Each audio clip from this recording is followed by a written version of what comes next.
pa nga ba? Halika na, magsikahan na tayo dito sa... Quiz Mosa! Let's go! Ay, nako. Ayan na! Ayan na! Sorry. Bakit? Ba't yung sorry? Bakit? Hindi nga yung mga public apology ni Maris Racal at ni Anthony Jennings. Nakakaloka. Nag-sorry na nga yung dalawa, parang hindi pa rin nakontento, hindi pa rin satisfied yung ibang netizen. Tsaka talagang inurasan nila.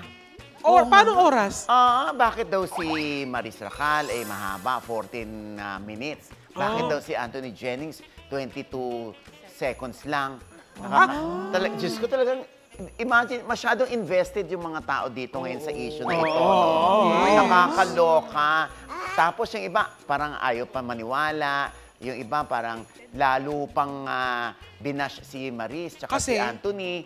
Parang hindi nila nararamdaman yung sincerity nung dalawa daw. Ano ba dapat para maramdaman ng sincerity? Naku, ewan ko, alam mo naman mga netizen, hindi mo naman ma-please talaga. Tama. Baka, kaya 22 seconds lang siguro si Anthony kasi wala na siyang dapat explain, alam na yung nangyari. Kaya sorry na lang ang kailangan niya sabihin. The mere fact na si Anthony ay nag-sorry naman, yun lang naman ang mahalaga, di ba? Marinig ng taong bayan na nag-sorry ka, tinanggap mo yung mga pagkakamali mo, at saka ang lalakas ng boses nyo, nakakaloka kayo. Siyempre! Ayun na nga, nag-aklasa na yung mga endorsements, no? Dahil dyan. Oo, Diyos ko, isa-isa na nagpupulasan yung mga, mga brands. Siyempre, yung iba, yung mga fans at yung mga naaawa kay Anthony at kay Maris, sana raw mabalik yung mga endorsements. At tinatanong nila, makakabalik pa ba si Anthony at si Maris? Sa tingin mo, Papa O? Kung pupunta sila, makakabalik sila. Seryoso nga! Ibig sabihin kung makakabalik pa sa pagtiteleserye, pag-movie, ganon. Kasali pala natin si Jex, no? Kasi kanina pa niya kausap si second runner-up. Yun, no? Ikaw naman din talaga. Hindi ko na nga pinapansin. Sana nakapalda ka. Mali nga to mali. May opa rito, Opa. Maloka. Ikaw ba, anong masasabi mo doon? Nag-apologize naman sila and tingin ko yun yung importante, apology. Papa O, alam mo, may nakausap kang opa, di ba? Siya opa. Yung sa likod niya opa rin. Opa. Opa not. Kaya, Grabe ka naman. parehas kami. Sabi niya, iya daw sa ito.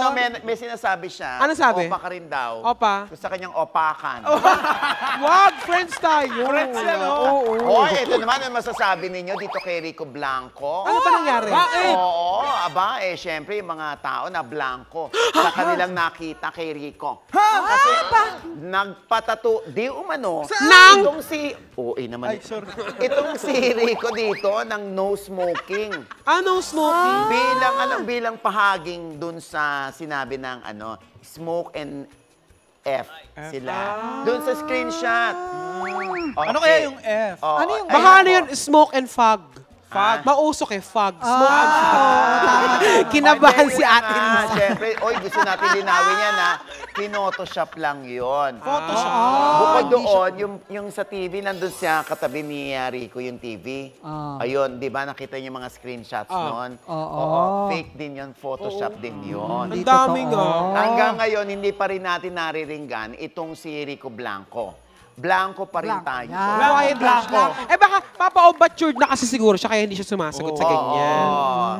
Ayaw niya At syempre may hashtag na Team Rico na nilagay itong si Escueta, si Mark Escueta. Bilang siya ay umaayon at nag-o-okay siya kay Rico Blanco. Kaya may Team Rico. At ito pang nakakaloka. Ayan, ano yan? Ano yan? Ito.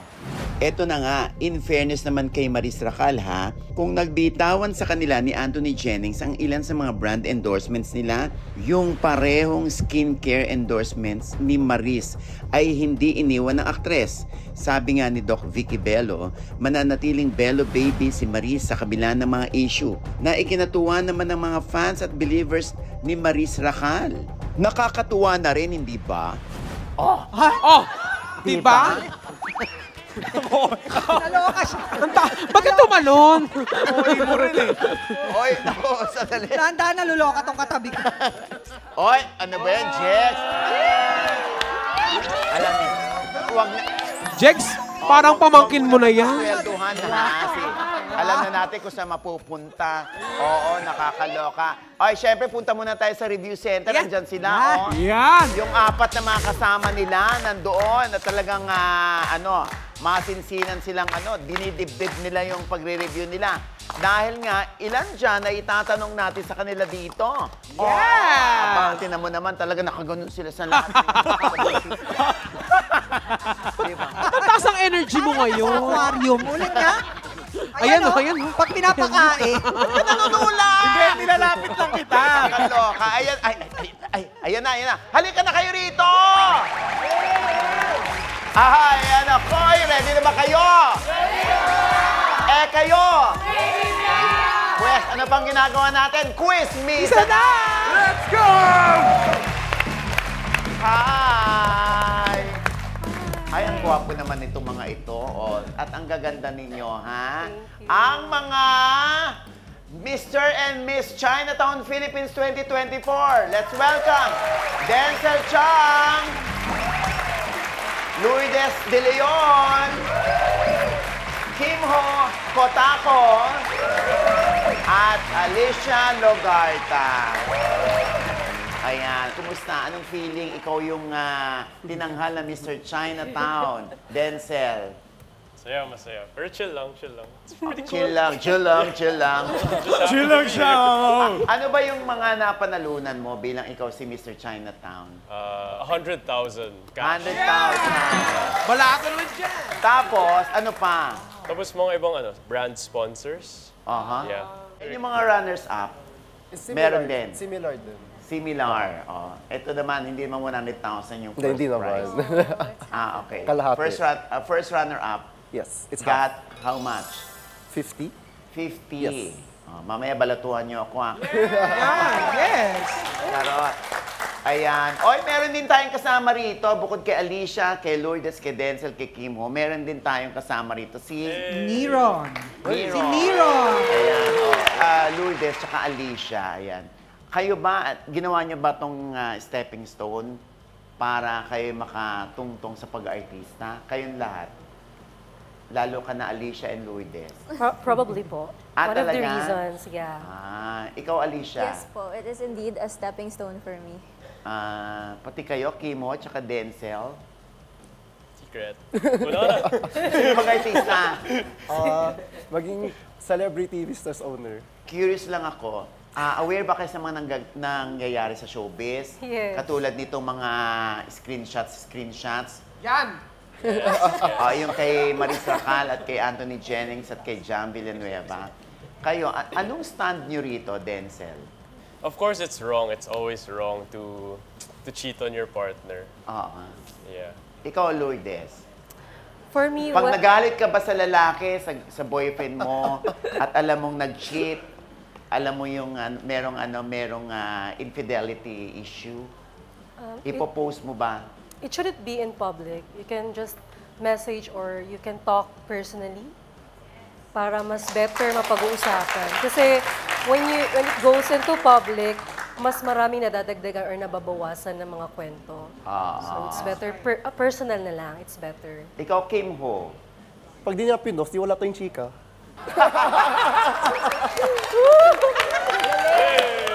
Diba? Praktikal ang kanyang sinabi. Alicia, ikaw. Ayan, para sa akin naman po, it's more of really consent. Kasi yung mga screenshots na yun, if we were to watch yung apology video nga, consent was very much highlighted and underscored doon na na-post siya without consent. So I feel na kailangan laging may consent kapag may ipopost tayo. Meron yan. ako sasabihin. Yung mga screenshot. Dapat ba For me, pinopost? same with Alicia. Dapat may consent talaga. Dapat may Kasi consent. private siya. It's a private message. So, tanong nila, paano sila makakabawi kung hihingin pa yung consent? Paano kung hindi pumayag? Di wag i-post. Pwede naman hindi. Gusto nga makaganti. Gusto makaganti. Hindi naman siyang ano ba? Ba't ba nagagalit ka? Basta nag-PM na ako sa'yo. O kayong tatlo, anong stand nyo dyan? Para sa akin, mali yung i-post talaga. Kung galit ka lang, edi mag-usap muna kayo internal. Kasi for life na yung pagpapahiya eh. Pag napahiya yung isang tao. Kasi for me, parang sobrang private yung pinag-usapan doon para i-post mo. Para galit saan? nga ton eh. O di sorry na ako, nagsasorry. Mabilis ka usap. O ikaw, Hindi Kit. kasi depende kasi sa Ayan. tao din yan eh. Pag galit ka sobra, di ba, hindi mo na alam yung nagagawa mo. So, hindi natin pwede sisihin si Jam. Kasi, ano siya eh, kumbaga, ano siya ng boyfriend niya eh. Nakagawa ng matinding kasalanan eh. Tapos parang sinasabi nung lalaki na, wala naman kami noon. Eh, doon niya napatunayan. Kaya niya ginawa yun. Kung galit ka talaga, magagawa mo yung mga bagay na hindi mo na-expect. Pero di naman natin sinasabi na pag tama yung ganon. Hindi naman namin sinasabi na tama yun. Kasi depende nga sa galit natin yan, Mama. Correct. Ayan, at least, di ba, aware kayo sa mga nagaganap. Oo. Dahil malay nyo, ilan dyan sa mga sinabi nyo, itatanong natin dito. Kaya good luck, players! Quiz me! Sana! Players, meron tayong 2 rounds dito. Ang may high score after 2 rounds, panalo ng 20,000 pesos. At maglalaro sa ating jackpot round. Kaya eto na ang round 1. Totoo ba? Sumagot lamang ng true lalo kung true at eklavu kung false, ha? Dito, walang steal. Kada tamang sagot, 1 point. Okay? Reminder ko lang, ha, ang ipambabuzzer natin ay yung kamay sa tenga at importante, marinig nyo ang salitang dali bago humampas sa buzzer. Okay. Kaya kamay sa tenga. Ito na ang cue. 1. Matapos ngang mag-apology video si Maris Racal, nag-apologize na rin si Anthony Jennings.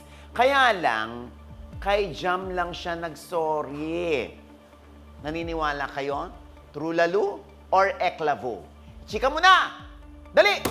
Yes, Denzel. Ang taray ni Denzel, ano? Gigil na gigil siya. Denzel, anong sagot? Eklavu. Eklavu is correct!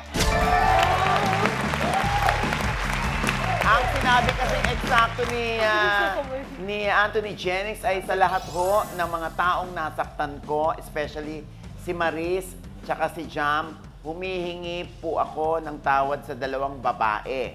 And sa lahat po ng mga nadadamay ko rin po. Ayun lamang po. Sorry po uli. Kamay sa tenga! Ito na ang cue. 2. Ang apology video nga ni Maris Racal ay umabot ng 14 minutes and 27 seconds. Ang apology video naman ni Anthony ay 10 minutes. Naniniwala kayong true lalo or eklavu? Ichika mo na! Dali! Ang taray ni Denzel. Siya ulit! Kinakarin ni Denzel. Eklavu! Eklavu! Sabi ni Denzel, wala akong pakialam kahit mga babae pa kayo.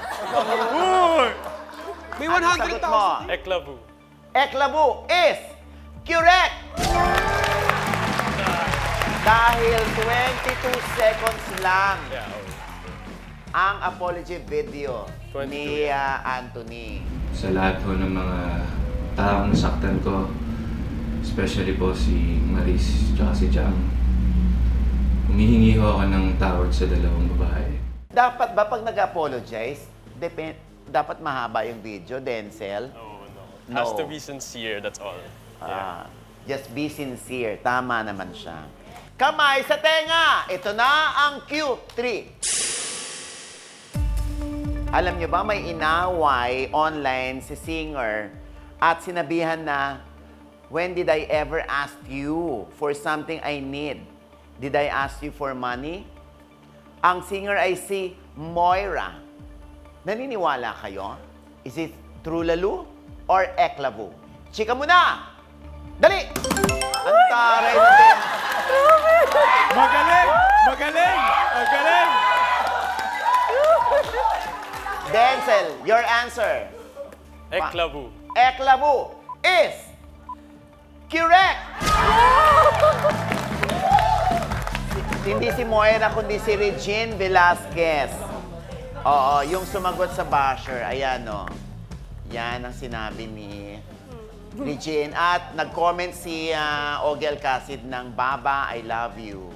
Up next, si Maris at si Anthony na elbow na sa mga endorsements. As in na, oo na, tsugi na yung ilang endorsements nila. Sa pelikula at TV show kaya, ganun din. Abay, aalamin natin yan, ha? Sa pagbabalik lamang ng Quiz Mosa!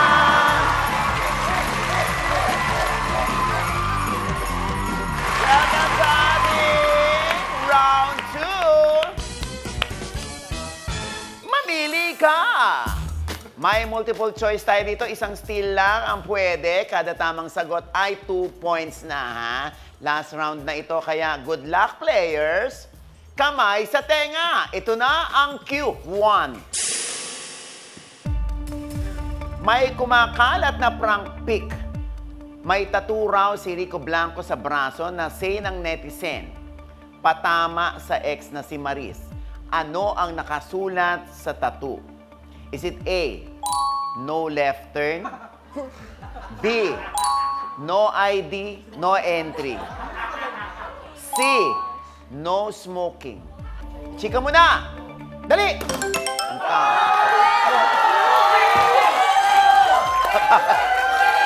O, tingnan nga natin ang husay mo ngayon. Pero di ko talaga alam. Siguro, A, no left turn. Ayun na. No left turn is Q-wrong. Step back, Denzel. Kamay sa tenga. Still. Yes, Alicia. C, no smoking. C, no smoking is correct. Yun na nga, dahil sa konpo ni na Maris at Anthony, sinulat ni actress, smoke and then F. Joke time lang ang lahat. Wala naman talagang tattoo si Rico na ganon. Pati yung yung katabi ni Rico, yung isang TV na malaki, na nandun lahat ang screenshots ng convo ni Maris at Anthony, hindi rin yun totoo. Kamay sa tenga, ito na ang Q2. Nung gabi na naiwan ni Anthony yung sweater sa bahay ni Maris, ano raw ang ginawa nila doon sa bahay? Oy, grabe naman yung mga tilian ninyo. Diyos ko, ang aharot nyo. Nabasa lang nila yung screenshot. Is it A, nag-movie marathon? B, nag-karaoke? O karaoke?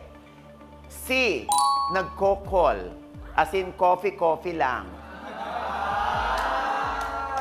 Chika mo na! Dali! Denzel! A, nag-movie marathon. Nag-movie marathon is Kirong! Sayang. Denzel, naku, kala ko hangang-hanga na ako sa'yo, Denzel, oh. Kamay sa tenga. Still. Alicia. C, kokol. Kokol. Coffee lang. Is Kirong! Karaoke! Sayang. Ang tamang sagot ay Karaoke. nagkaraoke sila. I also confronted him about this and he said nagkaraoke lang daw sila in her house. Kamay sa tenga, ito na ang Q3. Sa MediaCon ng MMFF, entry na and the breadwinner is. Noong December 5, kapansin-pansin na wala sa poster ang picture at pangalan nino. Is it A, Eugene Domingo? B, MC and Lassie? C, Maris at Anthony? Chika mo na! Dali! Yes, Alicia. C, Maris at Anthony. Maris at Anthony is correct! Eto nga yung poster, oh. Eto, MediaCon lang to. Hindi ito yung talagang poster ng And the Breadwinner is. Andun pa rin naman si Maris at si Anthony. Sa MediaCon lang kasi hindi na nila pina-attend yung dalawa. Dahil ang ending niyan, hindi si Vice ang madalas tanungin, kundi sila ang tatanungin. Ayan. At syempre, kids, sino na ngayon ang may highest score? At ito na nga mga maong kanilang final scores. Tignan na natin kung sino ang lamang. Okay, si Lourdes ay nakakuha ng bokya. Si Kim Hu din ay bokya. Si Denzel ay naka 3 points. Sayang, Denzel, oh. Si Alicia ay naka 4 points. Nahabol ka pa. Congratulations, Alicia! Ikaw ang ating chika winner at meron ka ng 20,000 pesos. At Kim Ho, Lourdes, Denzel, kayo naman ay hindi uwing luhaan dahil mag-uwi pa rin kayo ng 5,000 pesos each. Halika na, Alicia. Yes. Ano nangyari, Denzel, oh? Kakaloka si Denzel. Ayan, up next, ating jackpot round kung saan pwedeng madagdagan, Alicia, ang 20,000 mo ng 30,000 pesos. For a total of 50,000 pesos. Ayan, ay magaganap sa pagbabalik ng Quiz Monster!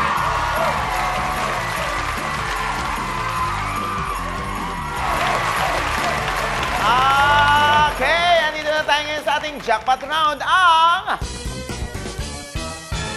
push mo na yan! Alit yan. Isang tanong na lamang ito, worth 30,000 pesos. Ha? 5 ang choices mo. Kung nahihirapan ka sa tamang sagot, pwede kang magsyunggal sa choices. 1 hanggang 3. Ang unang syunggal natin, minus 5,000. So, 25 na lang matitira. Sa second syunggal, minus 5,000. So, 20 na lang. So, ang last syunggal mo na 10,000, 10,000 na lang din ang nalalabi sa inyong jackpot prize. Okay? Ready ka na ba? Ready na po. Ito na ang iyong jackpot question.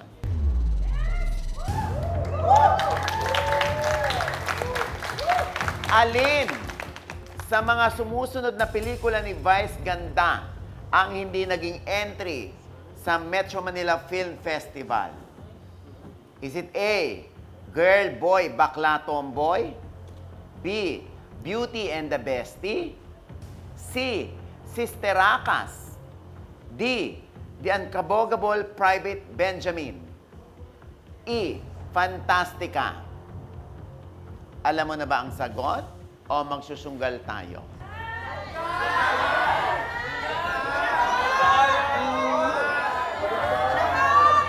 Sige, Mama Og, syunggal tayo ng isa. Syunggal tayo isa? Opo. Syunggalin na yan! Tinanggal natin ang girl, boy, bakla, tomboy. Ano ang iyong kasagutan? O baka magsusunggal ka pa? Pag minus 5,000 yan, 20,000 na lang ang nalalabis. Syunggal tayo isa pa, Syunggal. Mama Og. Syunggalin na yan! Tinanggal natin ang Fantastica. Alam mo na ba ang kasagutan? Ang nasa isip ko, Sister Akas pa din eh. Sige, kailangan ko ng support from my MMCP people, please. Hindi namin alam. Nako, patay tayo dyan.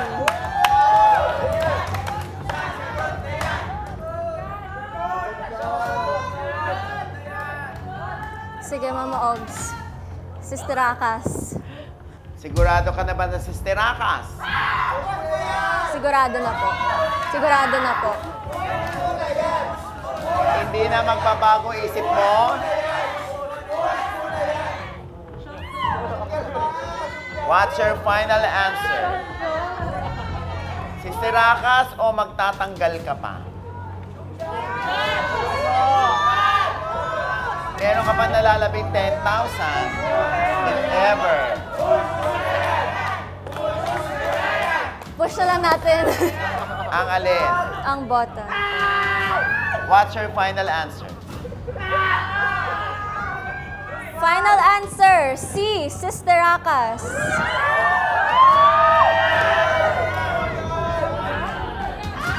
Kung sigurado ka na Sister Akas, bahala ka na. I-push mo na yan.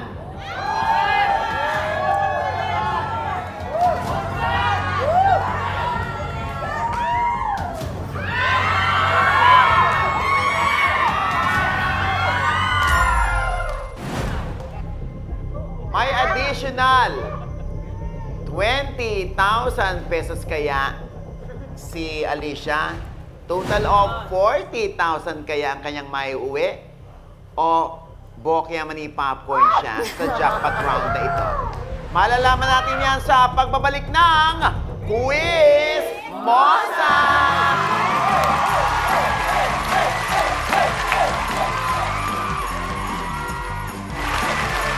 Bago natin malaman kung tama ang sagot ni Alicia, abay, pag-usapan muna natin itong mema. Ang daming cheating issue ngayon sa showbiz, ha? Anthony Jennings at Maris Racal. Tapos, ito pa, nadagdag pa. Di umano itong Joshua Garcia at Elise Hoson. Naku, may habol pa ba? Sana wala na, no? Pero, sa mga ganitong cheating issue ng magkarelasyon, kanino ba dapat magalit? Sa karelasyon mo o sa third party? Quizmates, ano ang opinion ng mga kapitbahay natin dito? Papa O, ang tita ko may sagot dyan. Sino pong sino po ang desisyon nyo? Anong desisyon nyo? Sino? Ang sakit ka. Wait lang, alam mo kung ba't ako nagkamali? Bakit? Si Kid kasi ginagano ng likod ko. Mama Una yan, no? Si Mama Siya ba yun? Eh, sa akin mo naman pinapahid yung sebo, ikaw talaga. Ay! Mother, kanino ho kayo magagalit? Siyempre, sa karelasyon. Oh, kasi alam mo kung bakit? Bakit? Kasi alam na niya na may asawa. Bakit siya nakikiapid? O, diba? Malandi ba siya? O, diba? Hindi po sila mag-asawa. Hindi Ay, nga magjowa. sila kasal. Oo. Walang Eh, makikiapid kasi walang kasal. Oh, Huwag kayo nag-iimbento ng issue, kami. Nakakaloka, oh. Tanong mo yan eh. Tatanong lang naman yung opinion ninyo, pinalalala nyo eh. Hindi kasi nakakaloka kasi kayo. may ano. Papa O, opinion niya yun. Kapit-bahay natin yan, oh! Galit siya. dali! Kumalma ka! Hindi, kasi. galit lang siya sa third party. Yun yun. May jowa. Bakit siya kumatol? Ah, yun ba yun? Oo. Lilinawin nyo. Nagagalit ka na naman, Diba? eh. Ano eh? Eto, Papa O, alamin natin kung ano yung kay Jex. Jex, kamusta dyan? Oh, di ba dyan galit sa third party? Oh. O dito may masasabi ang ating kapitbahay na si Ate Jo. Wala namang fourth party. Wala! Wala pa sinasabi. Saan? Christmas party. Wala pa, malayo pa. Saan? Sa karelasyon ko, syempre. Kasi kung matino siya lalaki, may karelasyon na siya, dapat hindi na siya naghanap ng ibang karelasyon kasi mayroon na siyang ako eh. Ah, meron na! O, Kid, dyan, ano? Ayan, maraming salamat sa mga opinion nyo. At dahil dyan, meron kayong regalo from Sulit TV powered by TV5. Ayan! Mas mapapanood nyo na ng malinaw at widescreen ng Quiz Mosa at iba pang TV5 shows. Kaya naman, back to you, Mama Ogs! Ay, nako, nakakaloka. Eto na nga, no? Ang aking quiz motto o natutunan sa isyong ito, una, huwag na tayong magturo. Oo, sa kaso ni Anthony, Maris at Jam, lahat silang tatlo may kasalanan. Ang kasalanan ni Anthony, hindi naging honest kina Jam at Maris. Ang kasalanan naman ni Maris, inassure siya ni Jennings na wala na si Jennings at si Jam at siya'y naniwala. Si Jam naman, ang kasalanan ay itinama ang mali ni Jennings at ni Maris through another mistake by posting all the convo chats of Maris and Anthony. Ang moral of the story, kahihiyan nga ito, oo. Pero ito yung mga eksenang nagpapatibay ng kanilang loob at natututo rin sila because it's a lesson. And soon, it will become a memory. Yun naman. Ayan. Alicia, ang katanungan natin sa iyo ay ito. Baklang-bakla, no? Ang tanong ko, alin sa sumusunod na pelikula ni Vice Ganda ang hindi naging entry sa Metro Manila Film Festival? Ang sagot mo ay Sister Akas. Bakit Sister Akas? Sa totoo lang, Mama Ogs, nanghula lang talaga ako. Pero syempre po kasi kada taon, nakakarinig po ako ng mga title ng mga pelikula. Mukhang hindi ko pa na-rinig yung Sister Akas, kaya yun na lang. Ang tanong natin, hindi naging entry, ha? At ang sagot mo ay Sister Akas. Opo. anong gagawin mo kapag nanalo ka ng, o nag-uwi ka ng 40,000? Sobrang saya po, syempre, Mama Ogs. Parang ganon. Babalatuhan mo ba ang hinayang na hindi siya nanalong si Denzel? Ayan. At syempre, kung mali ito, 20,000 lang ang maiuwi mo. At ang iyong sagot na si Sirakas ay...